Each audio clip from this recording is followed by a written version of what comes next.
اور یاد رکھیں کہ اللہ سبحانہ تعالیٰ کی جو طاقت اور قدرت ہے اس کو اگر ہم دیکھیں تو ہمیں اندازہ ہوتا ہے کہ ہمارے پاس کوئی اور آپشن یا چوائس نہیں ہے سوائے اس کے کہ ہم اللہ سبحانہ تعالیٰ کے اور قریب ہو جائیں اور ہم اللہ کو اپنے ساتھ لے لیں، اللہ کے سامنے اپنی عاجزی اور اپنی انکساری کا اظہار کریں۔ پچھلی قومیں بھی جو اللہ تعالیٰ نے جن کو تباہ کیا، ان قوموں کو بھی اگر دیکھا جائے تو کیا ہوا؟ انہوں نے اللہ کی نافرمانی کی تھی۔ وجہ کیا بنی تھی؟ اللہ کی نافرمانی۔ قوم نوح علیہ السلام اپنی قوم کو دعوت دیتے رہے، ایک اللہ کی بندگی کرو۔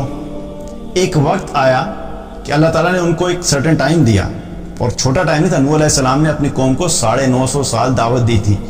اس کا مطلب کیا پتہ ہے؟ اس سے کیا پتہ لگتا ہے کہ اللہ تعالیٰ نے اس قوم کو 950 سال تک جو ہے وہ چانس دیا، ٹائم دیا کہ مان جاؤ، اللہ کی بات مان جاؤ، اللہ کے رسول کی بات مان جاؤ۔ جب انہوں نے نہیں مانا تو کیا ہوا؟ اللہ تعالیٰ نے ان کو تباہ کرنے کا فیصلہ کیا، اور جب تباہی کا فیصلہ کیا تو ان کو کس طریقے سے تباہ کیا؟ پانی سے، آسمان سے بارش، زمین سے پانی، دونوں طرف سے پانی آیا، اور وہ ساری کی ساری قوم کیا اس پانی میں ڈوب کے غرق ہوگی، سوائے چند لوگوں کے جو کہ اس وقت کے رسول پر ایمان لے کر آئے تھے۔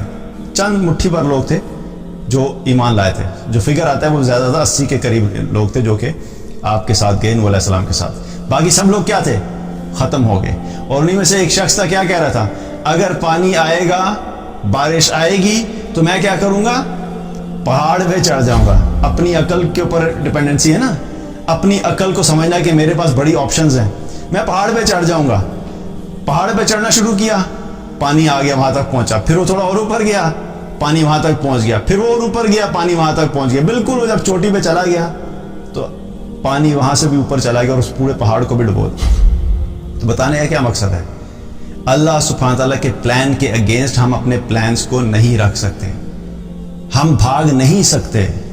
جب اللہ تعالیٰ ایسی چیز کا فیصلہ کر سکتا ہے تو ہمارے پاس بھاگنے کا کوئی راستہ نہیں ہوتا، ہمیں اللہ کی طرف بڑھنا ہوگا، ہمارے پاس اور کوئی چوائس نہیں ہے۔ اب اس کا مطلب یہ نہیں ہے کہ میں کہہ رہا ہوں کہ اچھا اب جو سچویشن چل رہی ہے کرونا وائرس کی، اس سے متعلق کوئی پریکاشنز نہیں کرنی چاہیے یا ایفرٹ نہیں کرنی چاہیے کہ اس کی جو میڈیکیشن کے اوپر ریسرچ کرنی ہے وہ نہیں کرنی، وہ سب اب کریں، لیکن اصل چیز کیا ہے کہ اپنے رویے کو تبدیل کرنا ہے کہ ہم اللہ کی طرف واپس پلٹیں۔ اسی طریقے سے اللہ سبحانہ تعالیٰ نے جب قوم لوط کو تباہ کرنے کا فیصلہ کیا تو کیا ہوا؟ لوط علیہ السلام کو بھیجا ان کی طرف، انہوں نے بات نہیں مانی لوط علیہ السلام کی، خاص وقت تک اللہ تعالیٰ ان کو مہلت دیتا رہا۔ پھر جب ان کی مہلت ختم ہوئی تو پھر اللہ تعالیٰ نے اس قوم کو تباہ کرنے کا فیصلہ کیا۔ تو جب تباہ کرنے کا فیصلہ کیا تو کیسے تباہ کیا؟ ایک تو پتھروں کی بارش ہوئی، قوم لوط جو تھی ان پہ اللہ تعالیٰ نے پتھروں کی بارش کی تھی، اور دوسرا کیا تھا کہ پھر اس پوری بستی کو اٹھایا، زمین سے اٹھایا، آسمان تک لے کے گئے، آسمان تک لے کے گئے، اور وہاں سے الٹا کر کے اس پوری بستی کو زمین پہ پٹک دی۔ ساری ٹیکنالوجی، ساری پلاننگ کہ جب یہ مسئلہ ہوگا تو ہم ادھر بھاگ جائیں گے، جب یہ پیسوں کا مسئلہ آئے گا تو میرا تو بینک بیلنس اتنا سٹرونگ ہے میں اپنے پیسوں کے ذریعے سے یہ کام کرا دوں گا، جب یہ پرابلم آئے گا تو ہمارے پاس تو میڈیکیشن ایسی ہم اس کے ذریعے سے مسئلہ حل کر دیں گے۔ یہ ہم سب کیا کرتے ہیں؟ ہم اپنی سوچ کے حساب سے چل رہے ہوتے ہیں کہ ہم لوگ کسی نہ کسی طریقے سے اس بیماری سے بچ جائیں گے کیونکہ ہمارے پاس دنیا میں یہ اسباب موجود ہیں۔ تو اسباب پہ توکل، اسباب پہ بھروسہ، جو یہ مخلوق پہ یقین کا جو بت ہمارے دلوں میں ہے نا، جب تک ہم اس بت کو توڑ کر اللہ پہ یقین نہیں کریں گے، اللہ پہ بھروسہ نہیں کریں گے، اللہ کے سامنے عاجزی اختیار نہیں کریں گے تو ہمارے پاس بھاگنے کا کوئی راستہ نہیں۔ There's no way out سوائے اس کے کہ ہم اللہ کی طرف دوبارہ متوجہ۔ اسی طریقے سے اللہ سبحانہ تعالیٰ نے پھر جب قوم عاد کو تباہ کیا، بڑے بڑے تھے، جائنٹ ہیوج قسم کے انسان تھے، تو کیا ہوا کہ ان کو جب تباہ کیا اللہ تعالیٰ نے تو کس طریقے سے کیا؟ آندھی کے ذریعے سے۔ اللہ نے تیز آندھی بھیجی، 7 رات 8 دن وہ آندھی چلتی رہی، اور ہوا میں ان کو اڑایا، اور وہ آپس میں ہوا میں اڑتے تھے، اور اڑتے تھے، کبھی جا کے کہیں پہ ٹکراتے تھے، کبھی آپس میں ٹکراتے تھے، کبھی درختوں سے ٹکراتے تھے، کبھی کسی جگہ پہ ٹکراتے تھے۔ بالکل اللہ تعالیٰ نے ذروں کی طرح، تنکوں کی طرح ان کو کر کے رکھ دیا اور سب کے سب کو ختم کر دیا۔ کس ذریعے سے؟ آندھی کے ذریعے۔ آندھی کے ذریعے اللہ سبحانہ نے دکھایا کہ اللہ کی طاقت ہے، جب اللہ اپنا فیصلہ لے آتا ہے تو پھر اللہ سے بھاگنے کا کوئی راستہ نہیں ہے۔ اسی طریقے سے جب قوم سمود کو اللہ تعالیٰ نے تباہ کرنے کا فیصلہ کیا تو ان کو کس طریقے سے تباہ کیا؟ قوم سمود کو تباہ کرنے کے لیے اللہ تعالیٰ نے زلزلہ بھیجا اور فرشتے کی چیخ۔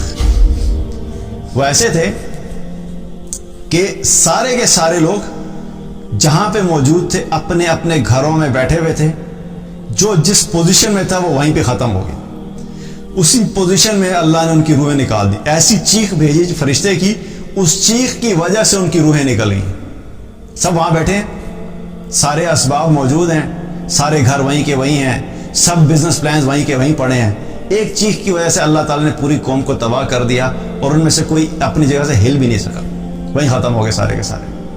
اللہ تعالیٰ نے کیا کیا؟ جب اس کو تباہ کرنے کا ارادہ کیا تو اللہ نے ایک فرشتے کی چیخ کے ذریعے سے اس کو تباہ کر دیا۔ یہ ساری جو میں آپ کو بتا رہا ہوں یہ سب قرآن کے اندر یہ قصے موجود ہیں، کہ میں اپنی طرف سے بنا کے نہیں آپ کو بتا رہا، لیکن میں آپ کو چونکہ شارٹ سمری کر کے بتا رہا ہوں۔